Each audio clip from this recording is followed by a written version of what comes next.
I started the recording. Uh, so George, I think we could start. We have George from Climate Outreach and Santosh from CAN South Asia, who are going to speak about the results of the Global Narratives Project, which was the project we implemented together in India to test narratives on climate impacts and renewable energy. So that we start immediately, I would just give the floor to George, and then Santosh.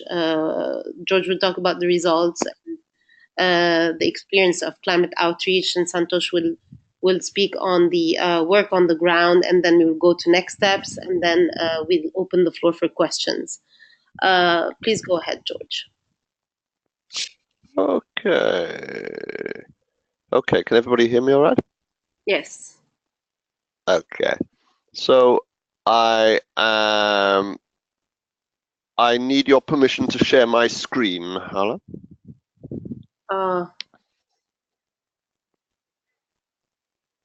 Okay, good. It looks like, so is that showing now?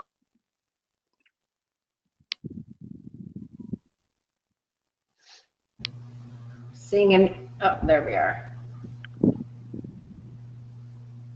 Yeah? Yeah. Okay. So let me when Sorry, I'm ready. I'm not seeing anything. Okay.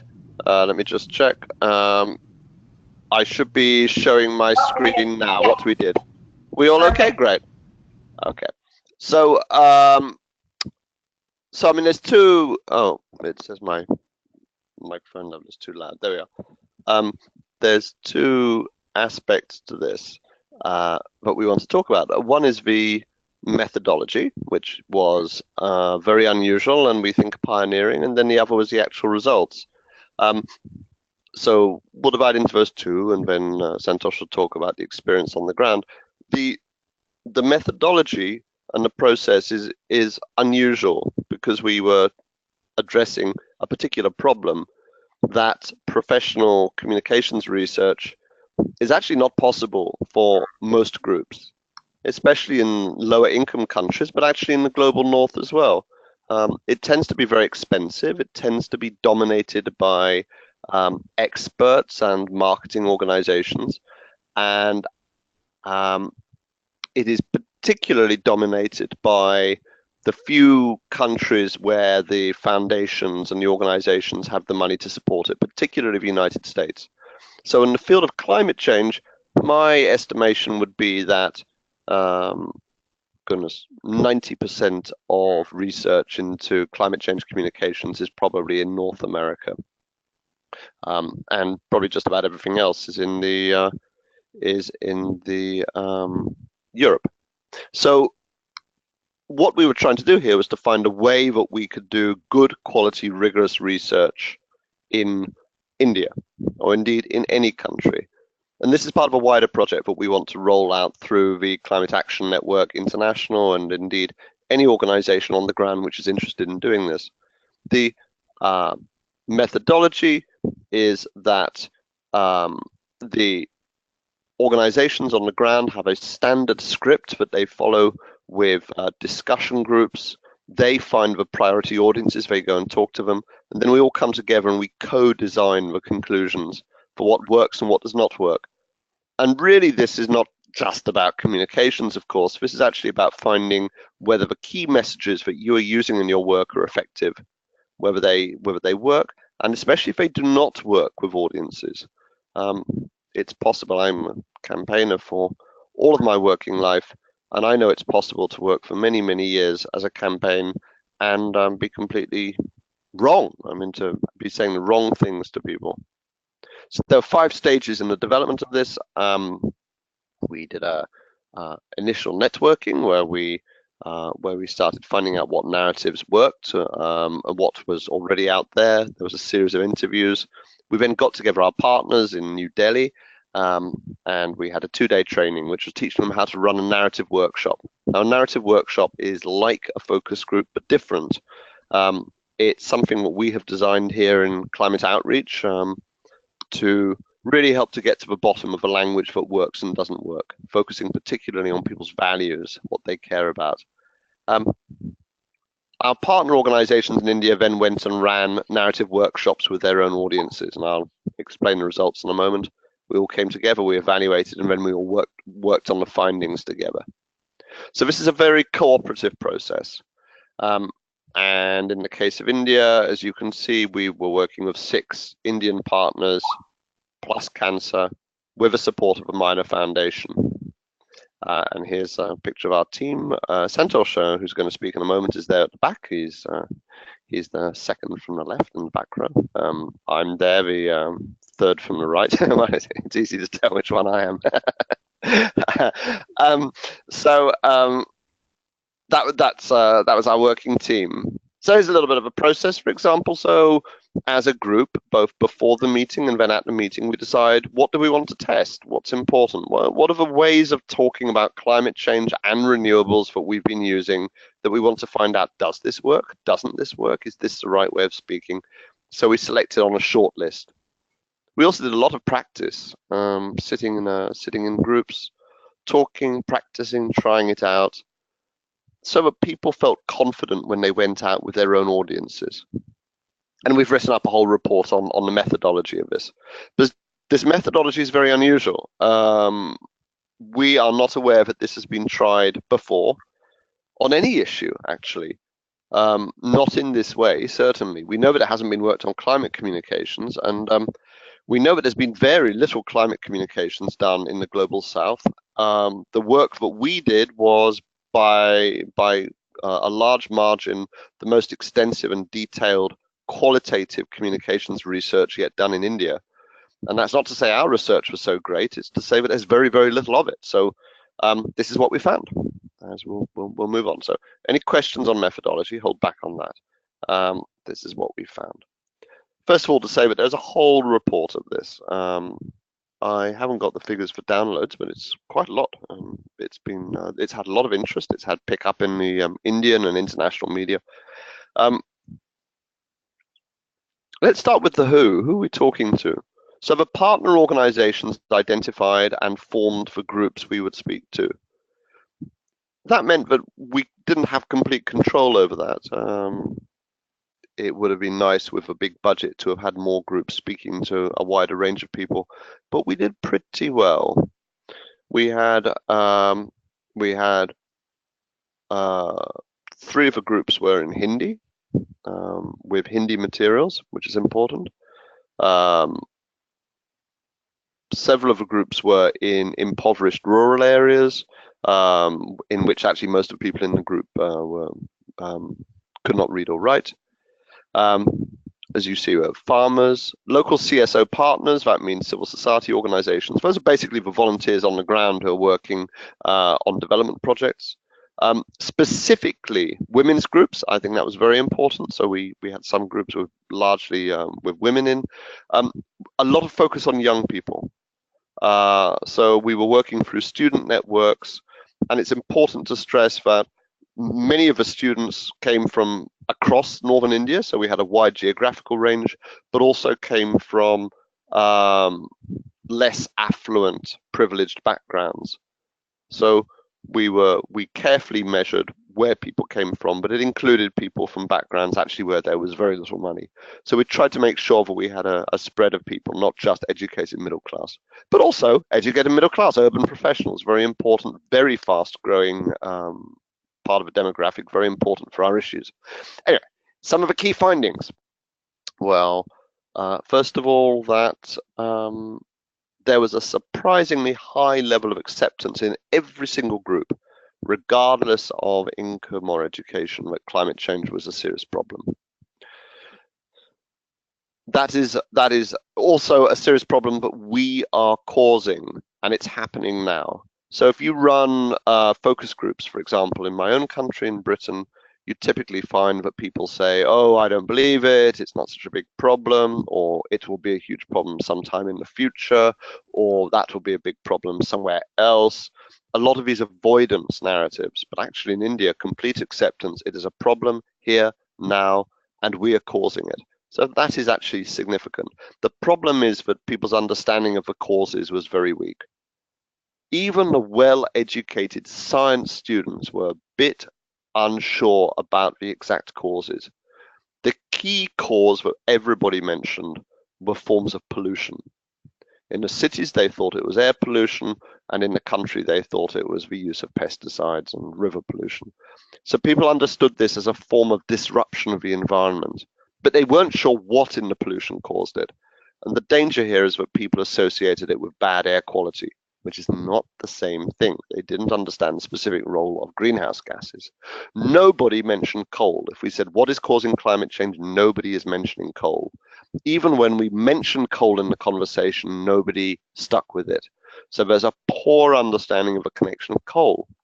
Nobody mentioned electricity or electricity generation. That is also a problem.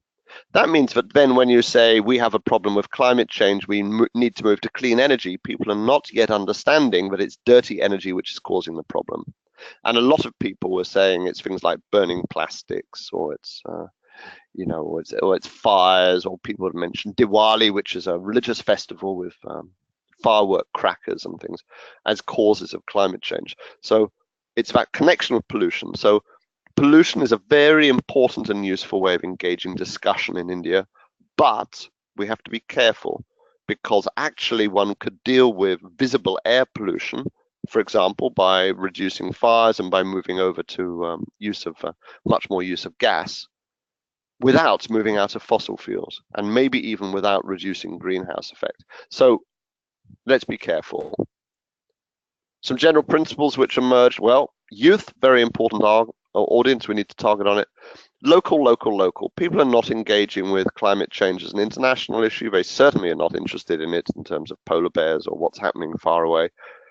What they connect with is what is happening locally. And of course, India is a less developed country. The vast majority of people never travel far from where they're born, or maybe they get to the nearest city. This is not a place where people have travel much.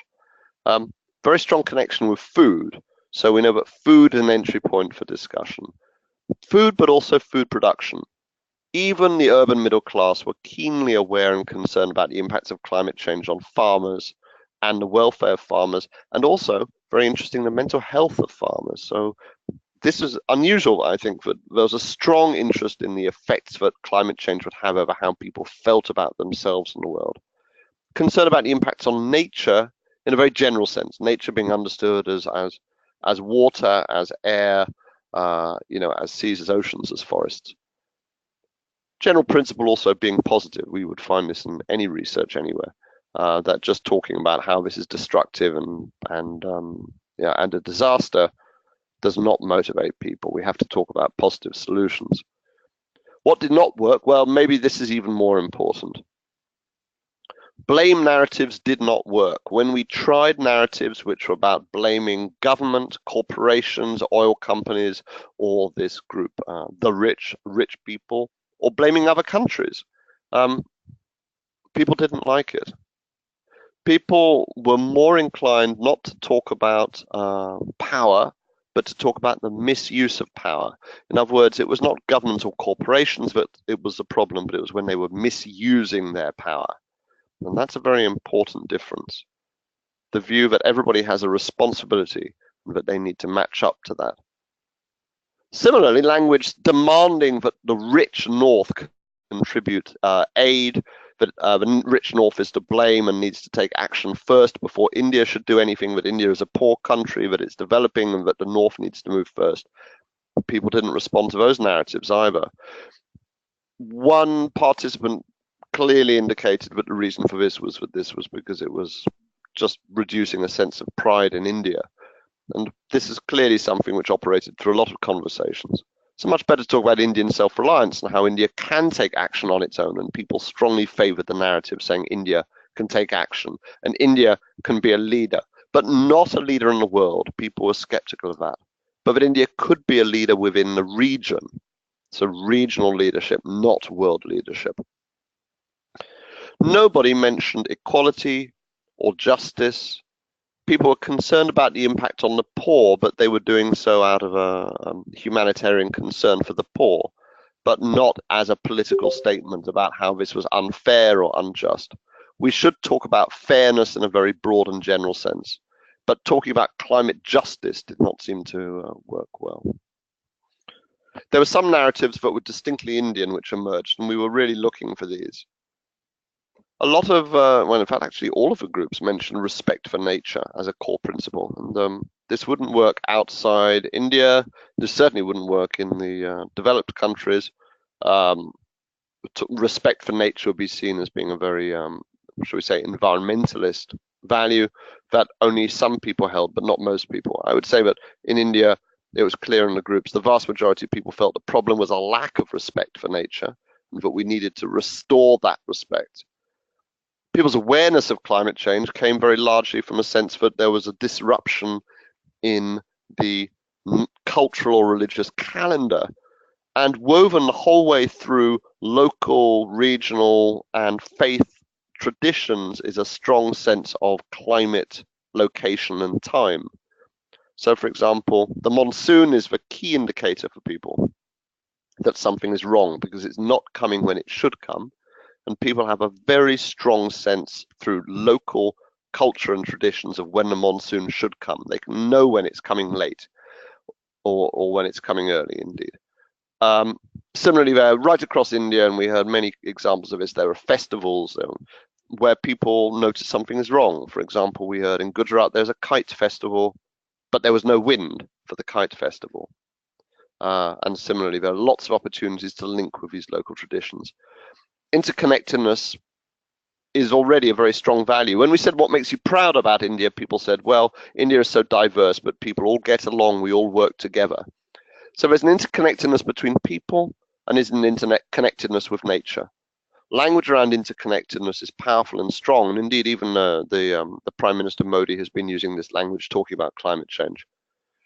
People said India was on a journey to be a better country and that this was important.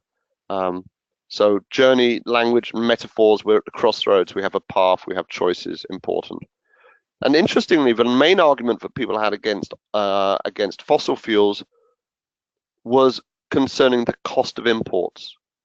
India has a very strong tradition of self-reliance, of meeting its own needs internally. So one of the most powerful arguments against fossil fuels is that they are a dependency on expensive imports. And one of the strongest arguments for renewables is that it's Indian self-reliance producing inside its own country. So this kind of language interconnectedness with the natural world did very well. This was one of the favorite narratives for people about connection, about the natural world, and about things being out of balance. Journey narratives, again, we tested this and it performed very well with people. Standing at the crossroads, we can take a cleaner path, and so on. Pollution is the main entry point, but we have to be careful with this. As I said, there are dangers. So we need to stress that climate pollution, carbon pollution, is part of a wider set of pollution. Not that carbon pollution causes, or rather, not that pollution causes climate change, but that there is pollution and it causes bad health, and it causes breathing problems, and it causes climate change. The word dirty was strangely disliked by some people. There's clearly some issues around dirty which really should be tested for more. But just simply talking about dirty fossil fuels might not work. But clean does work. So I think talking about clean rather than dirty works well. And finally, renewable language. We tested a number of narratives on renewables. As I said, people don't understand that energy generation is a primary cause of climate change. So they don't automatically make a connection between renewables and climate change. And this is a challenge. They do make a connection between renewables and air pollution. So we can talk about renewables as being clean. We can talk about them not producing smoke or not producing pollution, including the carbon pollution, which causes climate change. So we can say it that way. And people particularly like language about how renewables reflected India's natural abundance. Unfortunately, though, a lot of people have had bad experience with renewables and would start talking about how their solar panels had failed or how they had a solar cooker and it didn't work, or so on. So there's a problem there, but people's experience is giving them an outdated idea of what this is, which is not connecting with the speed of the technology. And they need to see more evidence that it works. So this kind of language here tested very, very well. Placing renewables within the context of natural resources. Saying renewable energy matches modern day India, so that it's varied and it matches the diversity of modern India. And finally saying that investment in clean energy is about sharing resources and investing in our local communities. Now, this worked well. So this was not so much a social justice narrative about how people have a right to energy, but more a matter about how this is a way of supporting and helping and sharing and distributing development. And that worked well. And again, please, if you're interested, the best place to go is the report, which we're very proud of. We think it's a good piece of work. Thank you.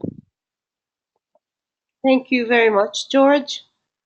We will now go to Santosh, who will speak about the experience that CANSA as a node had and their learnings from the project. Santosh, please go ahead. Thanks, Hala.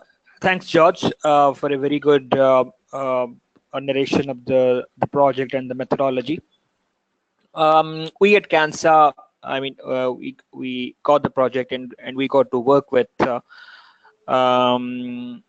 member organization. So as George has already explained, we worked with 6 member organizations based in Delhi. And since we needed a commitment from members because they will be trained first and they will run the narrative workshops themselves with their audience and report back after 2 months. So it actually required commitment from member organizations. So the tricky thing from my point of view is the selection of national organizations who will be able to do that and have will be with the project and with it for like 6 months. So I think all the credit for the success of the project and the content in the report goes to the CANSA members who showed extraordinary commitment in running the narrative workshops. And in the span of 2 months, they could do 16 workshops with 150 odd participants all over northern part of India, ranging from Delhi to Uttarakhand, and also in the western part of India, in Ahmedabad, Gujarat.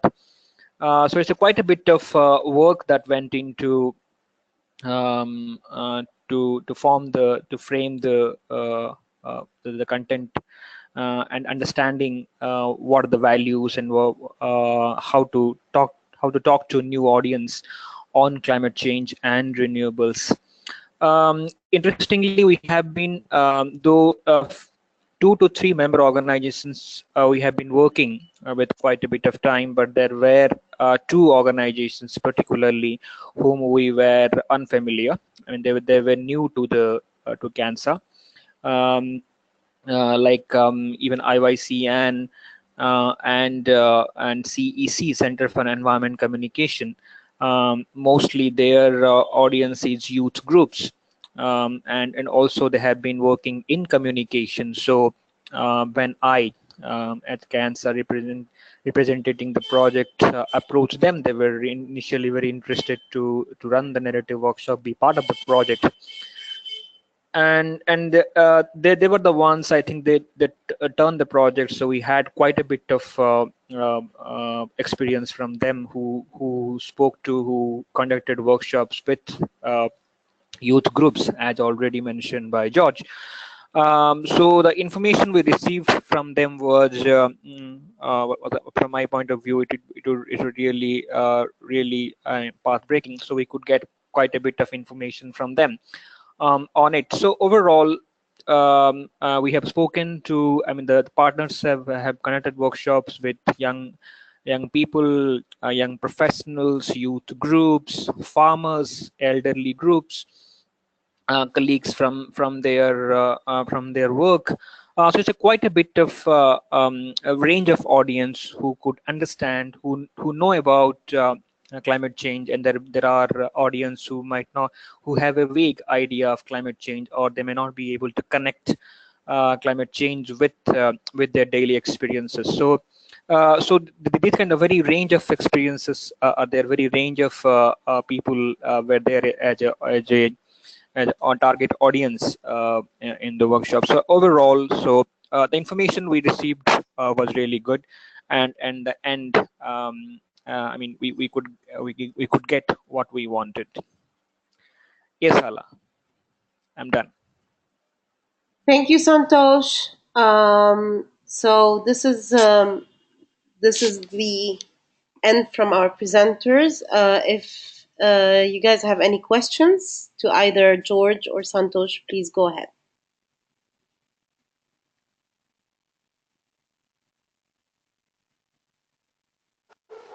Hi, this is Lasse here. I have a question. Yes, go ahead. Thanks to both of you. Thanks, Santosh. Thanks, George, for not just for the presentations, but for the excellent work. I do think this is a great first step of hopefully looking to become much better at communicating climate change, and particularly in these difficult times. I just wanted to ask if both of you, you know, I've read the report, I've heard your presentations, but if there was like what would be the main takeaway if you had to give like three specific pieces of advice for anybody engaging in climate change communication based on the learnings of this project, not specifically only for India, but like 3 key points, like an elevator pitch, what would that be?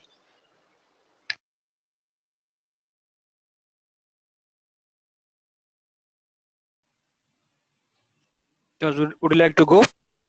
George? Go ahead, Santosh. Maybe George will follow. No. I'm here now. I'm happy to go. Santosh, would you like me to go first? Yes, go first. We're all muting and unmuting. Okay, yeah. Picking 3 is a pressure. But maybe if I can start with what I think is the main one. The reason for doing research of this kind is there's a number of reasons for doing research. So let's answer that. And it came through very clearly in this.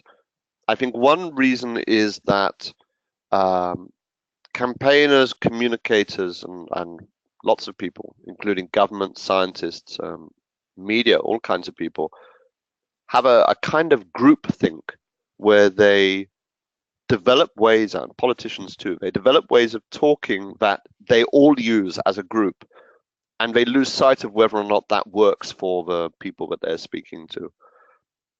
The India work, one of the key findings, and we would find this anywhere we went, is that some of the current communications are based on assumptions that actually don't hold out very well when you test. And I think that is very, very important. We didn't have anything screamingly bad in this. When we do this in Britain or in other countries, sometimes we do. But in India, it wasn't that we tested things and people say, no, we hate that. But it was also very clear that a lot of assumptions were being made about what worked or did not work, that were not quite right. And I think that this is the real strength of it. I think that there's another thing too, and so I mean maybe number 2 takeaway from this, that in the feedback we had from the participants, and Santosh can certainly say a bit more on this, people were very clear that one of the biggest things they gained from this was that the process of sitting and listening to people in their target audiences was a new skill and a new experience for them. And I think as campaigners and change activists, we spend all of our time going and telling things to people, but not listening to them. Where this becomes really, really valuable, and we didn't have this in the India work as much as I would like, is when you go and actually spend time sitting and listening to people who are not in your normal audience at all. For example, for years we have been urging the anti-coal campaign to spend more time sitting and listening to coal-dependent communities and coal miners. And what the Narratives Project has done is developed a methodology that would enable people to do that. So to sit, not tell people things, and to listen in a very respectful and organized way. And that is basically the skill of good quality academic qualitative research that we're trying to share with people. So yeah, so I'd say that. I think that in the sections that we said, that the presentation we made on this and the report, also what we're hoping is that when we expand this to other countries, we will reproduce the whole structure of this, so that we can have the reports alongside each other and we can cross compare. And I think that then we'll find the third thing, which will come from this, is that different countries and different cultures may have very different ways of thinking and talking. So maybe I'd just add on that, maybe one of the big takeaways on this is that India has a very distinct culture, and that there's things in India which I think are deeply grounded in the Hindu and Buddhist traditions in particular, that are very specific to India. Ways of thinking about connectedness of nature, for example, is very distinctively different. And that when we run this program again in another country and we compare the results, we'll find a very different way of thinking again. Thank you, George. George, is Louise going to ask a question? Can we just allow Santosh to answer and then we go back to... Oh, I apologize. I'm Yeah. sorry. Okay. Santosh, would you like to answer last and then we... Is it Oscana or Louise? Sure. Yeah. Okay. Sure. I have a few points to add. Yes, Tessa, thanks for that question. It's really minds to think. The experience we had, CANSA and member organizations, is that we could make, we certainly found communication gap between the organizations who are producing the climate narratives, wants to communicate with their audience, and what are they communicating. So George, who made those wonderful training workshops with our member organizations, and they going back to their audience, finding out new things and reporting back, opened their eyes that how they have been working with their audience and what new things they could do in future. So it has been a learning for CANSA that there is a lot of potential exists within India on climate communications, which we should do. Please remember that the very small section of Indian society, very minuscule sections, is represented in the project. So we have only interviewed like 146 persons. So there are several groups, minority groups, or several other audiences who we couldn't address. So from the CANSA point of view, I would say that a lot of potential exists to take this, the methodology, to take this testing of narratives to other parts of India, work with other member organizations, and not only India, take it to the whole region, whole South Asia region, where we could do that. And we have already starting to receive interest from at CANSA AGM, and several members present there expressed interest to by reading the report, and also talking to us, conducting the same kind of replicating the methodology in their countries. So that's one takeaway for CANSA as such. The second would be that within this CANSA secretariat also we found out that there is a lot of potential is there. So it could really take our work, CANSA's work, to a new whole level by working on it. And youth certainly has become one of the big target group for CANSA secretariat. And since we have many members who are working particularly on rural and urban youth youth groups, urban professionals, young professionals. So it opens up a lot of ideas within CANSA, within member organizations to work on youth particularly. So there are two takeaways for us in the project. Yeah, back to Hala. Thank you, Santosh. Who was going to ask the question? Was it Louise or Spana? Yeah. It basically comes back to this question of learnings and the difference between the general public or the public and how activists think and talk. And I wanted just to probe with both of you the results around justice. It's kind of almost instinctive, at least my experience with our NGO colleagues, is that justice is seen as a rights, narrative, if you will. But just in the quick summary you gave, George, my sense was that justice seemed to be related to fairness, but fairness as a caring dimension as opposed to, again, a distribution or inequality or kind of fairness as a right, a fair distribution, a right to a fair distribution. I just wondered if you both could say more about that and what you learned about that. If it's useful, I'm happy to start. And Santosh, or would you like to start? Please, George. Okay. You can start. Yeah, I think maybe what I could do is I can do the wider thanks, Louisa. It's a fascinating issue. I can maybe do some for wider issues, and Santosh, you could speak in more detail about how you think this relates to India. We in climate outreach, we have been very alert to this issue for a while. It started arising through the work that we were doing with people of conservative centre-right values in Europe.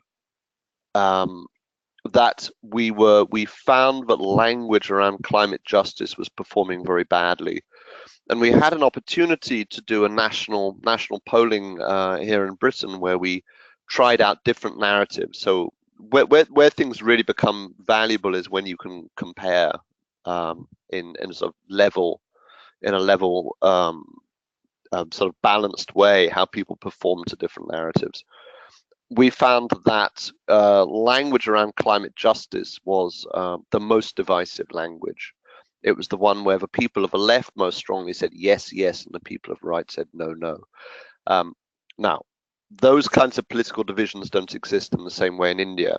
They didn't appear in our research, but also they don't appear in the larger surveys. However, it's one of those things we always look for now. When we did larger research, we did a piece of work looking at different faith groups. So we ran qualitative work and then an international survey with the 5 main faiths. We found again consistently that this justice work was running into problems, particularly, I have to say, with the more conservative people, but also with the Islamic and Hindu faiths. So there is something in there which is deeply cultural, and I think it's just one of those things which therefore always needs to be tested for. I wouldn't want to make assumptions about what works or what does not work. There may very well be countries where it works very well, but my outsider experience, I mean, it's what I'd like Santosh to speak to, but my outsider experience of India is that it's a society with many, many different levels, with extreme differences of privilege between rich and poor, where there is a degree of understanding of that separation, and that therefore talking in a radical way about redistributive justice doesn't seem to work well. Again, I think what was interesting, Louise, it was not just talking about fairness. Well, there was a few things there. The first thing was that we did not bring it into the discussion. We wanted to see if it came out, and it did not. So we didn't prompt or look for it. We waited to see what happened. Then when we did the language, as you're quite right how you framed it, it turned to fairness. But also, as I said, this point I was making, that repeatedly in the conversation, the focus was on the misuse of power rather than the distribution of power. interestingly, actually, even when we talked about energy sources, it came to the same thing. People said, no, no, no, it is not cars that is a problem, it is the technology that they use. You know, it is not oil or gas that it is a problem, but it is the way that we are using it. And I think that this is probably something which is very deep in the culture in a way that maybe Santosh can explain. Okay, thank you. Santosh? Thanks, George. Yes, I think climate justice in that what we found during our work with members is radically different from what the Indian government puts it up, argues at international level in climate negotiations. Whether it's in Paris, where climate justice was part of it, and Prime Minister Mr. Narendra Modi has raised it, and also in the last COP in Marrakesh, India raised the climate justice in a big way. But I think the people we spoke, the audiences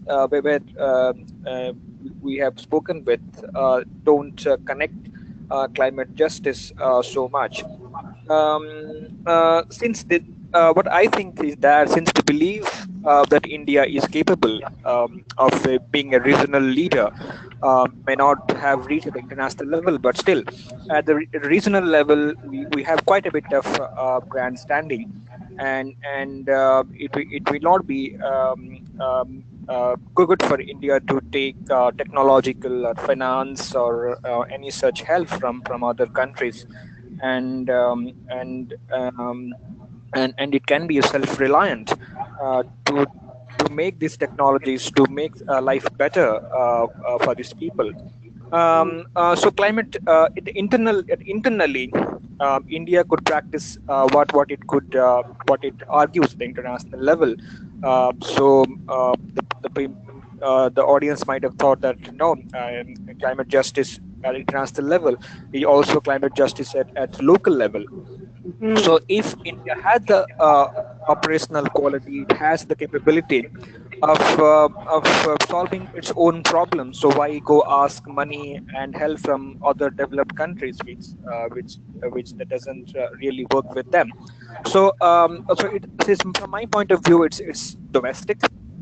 It thinks it can help itself, that the government can produce the funds, can have the ability to do on its own. So why demanding climate justice at international level? We could do it domestically. Okay. I see that national pride theme there as opposed to the victim theme. It's really interesting. That's cool. Thank you. Thank you, Louise, for the very good question. Is there any other questions?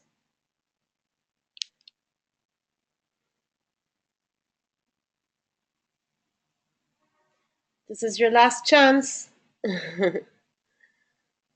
I guess the one question I'd ask is kind of what next, given the learnings, and given how much we all learn every time we do this. And I think part of the challenge is to have people understand that we constantly have to be testing and not making assumptions, so it's a lot more work than we think. How are we thinking, in terms of Climate Action International, that this work might, continue on? Is it in other countries? Is it some other form? Lasse, would you like to go, since I'm just moderating here? Are you here still? Yes, I'm here still, thanks. So I totally agree that it is very important to take this work forward. I mean, we are, as you said, we always make assumptions about how people will react, and but we often fail to meet people where they are, and we tend to try to meet them where we are, and that doesn't really work, as has been pointed out clearly and has been demonstrated with this project. We are facing some funding constraints to further this, although there has been quite interest across the network of this project. I'm hoping that once this outcome becomes more widely known, and as you know, it takes some time for people to digest it, and particularly also with the upcoming so-called croissant meeting in during Climate Week in September in New York, that there'll be more appetite and we might be able to find some cross-organizational funding to do the projects elsewhere.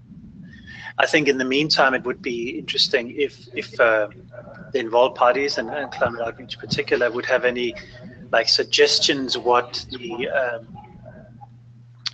geographically and demographically, I guess, would be the most interesting places to go next. So if the question comes up, so where would be the natural place to look now, both in terms of the global discourse, everything that's going on? Would it be the US? Would it be the UK? Would it be another developing country? Or also to have some kind of idea where to look next, I think could facilitate that discussion. So from my side, I cannot promise anything at the moment, but I'm personally very intrigued and very big supporter of this project. Okay, yeah, definitely something worth thinking about in terms of where next. Absolutely. Okay. We had a discussion inside Climate Outreach actually yesterday as an evaluation of this project. So just a few things to say on that. I think the first thing is to say that all of us, Hala, we know you put in a lot of work. Of course, Santosh, you guys, you especially, but also all of you there put in a lot. We all put in a lot more than was actually possible within the funding we got for this in order to establish the pilot. I think what's important, though, is actually that the pilot gave us proof of concept, and we were all very pleased with that. This was experimental. I really wasn't sure how well it would work. There's no question we can keep getting better at this, but it's also true that actually rolling this out now is a lot more cost effective because we've broken it. We've got a whole manual, a whole training material. We may even be able to reduce the quantity of training that people need. So I'm very keen that we keep moving with what we always thought would be phase 2, which is when the ideal thing would be, say, 2-3 other countries. And I think in answer to the question of where, I think as varied as possible. It would be very good to do Africa, to do a country in Africa. And when we were starting this project, we had some interest from Tanzania, for example. Africa as a continent has had virtually no communications research. I mean, it very seriously needs it. Of course, it would be nice to do one of these high priority places like China or Japan. We had some interest already from Russia and from the Middle East on this. So I think the primary qualification will be whoever thinks that they can host it. I think at this stage we probably have to go for English speaking because our role in climate outreach will still be very important whilst we refine this further before we can pass it over and it can start being applied by individual trainers in different countries. And the evaluation of the results is still actually very skilled. I mean, it was myself and Shai going through the findings and the transcripts, both of us very experienced in what we're doing. So that's hard to pass over. I would say, however, you might just as well know that already the findings of this are rolling straight onto another piece of work that we're conducting on how to communicate renewables with senior decision makers. So this already feeds in. Everything we do feeds onto the next thing. But certainly I would hope that we could get this moving. And I think in terms of funding, I'd also hope that this is an area that we could go for new foundation funding on. It should be the kind of thing that large international foundations would be interested in funding. I mean, the fact is that they put very large grants into things which are, to be honest, of much lower quality than the work that we did. So there has to be some way that we can tap that, I would think.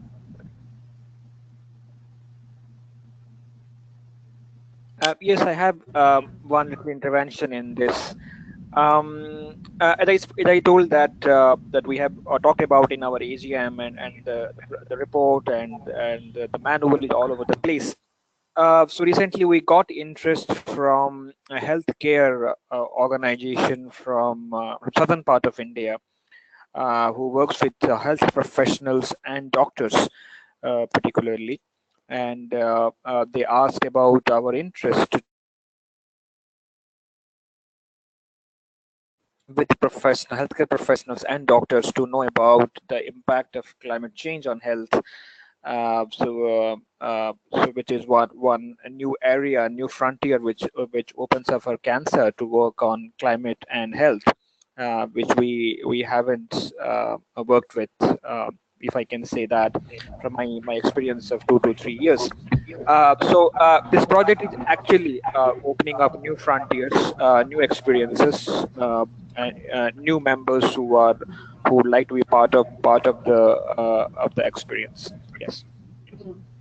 The other thing that I think might be helpful for us to think about, that from my experience appears to be consistent regardless of what country you're in, and that is the failure or the weak link or no link between the causes of climate change and the solutions, right?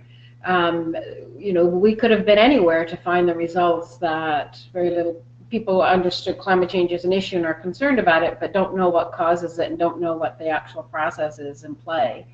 So that link back to fossil fuels, we tend to think, as we've communicated and worked on climate change for a long time, that people pretty much get that. But I actually think we need to say it in everything we do and communicate, this concrete link between burning, oil, coal, and gas, and climate change. I don't know what you would say about that, George, but it certainly seems to me this is a consistent result. I find it here in Canada. It's the same everywhere else. People often still think it's ozone depletion and so on. And without that correct link to the right cause of the problem, it is difficult to link, as you said, George, to the right solutions. So that, to me, is something for CAN International, and we can maybe just be reminding our members that this is fundamentally important, that those links have yet to be established in the public's mind. I think especially important with a push towards 100% renewables.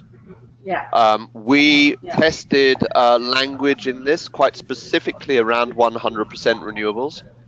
We presented all of the groups with to feedback on a narrative containing it, and there was no appetite for it. So therefore, as you're saying, Louise, if people are not making the connections in the right way, then saying we need to move to 100%, well, they're not even really with us for the 10% yet. They see that renewables are clean. They can see that maybe that they're modern, that they have other advantages. Distributed energy might have advantages, but they don't understand the imperative. Also, on the audiences, I just wanted to add one point as well, which is that we've been talking about this at a country level, but we can also talk about this at an audience level. What we've done with this is developed a methodology whereby groups can go and do their own testing with audiences. This doesn't have to be across the whole country at all. Here in Britain, I've got together all of the groups here that are Christian development organizations, and we are about to do a piece of work across all of the Christian denominations here in Britain to find out the language which works across them, applying the Global Narratives Project methodology for training them up to go into their different churches and to test for language. So I think it's useful to say that we can do national level language, but we can also do audience level language. We might want to test language across young people, for example. We might want to test with a particular segment. I think the important thing is we have a methodology, which is a low-cost methodology for the groups to go and do it themselves. Just a brief comment from me. Now that this is the last webinar, and I'll just allow myself to take this a bit further as well. And I think the elephant in the room, of course, is also behavioral change, which is something that is slowly starting to become addressed as well, not just in terms of energy use directly, but also in terms of consumption habits more generally. And I think at some point is also there's something that needs to be addressed. I want to be clear that's not something that CAN is getting into at this point, but it is something that will need to be addressed at some point. And I think particularly some countries are more interesting than others. Looking at India, for instance, I think there's some good stories to be told that while India might be failing when it comes to energy access in some respects, and there's way too much reliance on coal, etc., the actual overall emissions per capita there, even the ones who are middle class and above, is much better than most parts of the other world, simply because of their consumption habits, the dietary habits. With a country that still have 40% who are vegetarian, and much lower meat consumption than for the meat eaters than most places in the world, particularly compared to the US and Europe. India is actually per capita in a pretty good place compared to many other places, and I think there's something to be said about when you talk to people and try to encourage them to look into the energy issues. It also provides some motivation and maybe some more inclination to take action on things when they're told that, oh, actually they're already doing quite well. It's not only bleak, but actually they're quite well advanced compared to many other countries already, simply because of the way people live. And I want to be clear, I'm not talking about people who are living in very poor conditions, but are like the general public and the dietary habits. Anyway, that's a long digression. I just thought that this would be the point to mention this. I think also important to say on that attitudes towards personal action or personal responsibility are also very culturally specific and also need to be tested for. This is another area where there's been seriously poor communication, and we have less of it now because for some reason we're now shying away from talking about personal action, but there was certainly a lot of it for the first 10 years of this century. In India, there was a strong interest in personal action, but that appeared, from my reading of the conversations, to be grounded in a strong sense of collective responsibility, and coming strongly through the discussions and also our wider work with Hindus, the idea that one is judged by one's deeds. And the more religious people in the discussion groups said that quite explicitly. So I think that it's important, that within every culture there's going to be a specific culturally determined narrative about why you should take personal action, whether it's around your standing in the community, whether it's about doing your bit, whether it's about your own sense of self-esteem, or indeed whether it's about wider faith values. And once again, it's another reason why I think these things need to be taken out and tested. We cannot assume that we understand what motivates personal behavior until we've gone and tested it.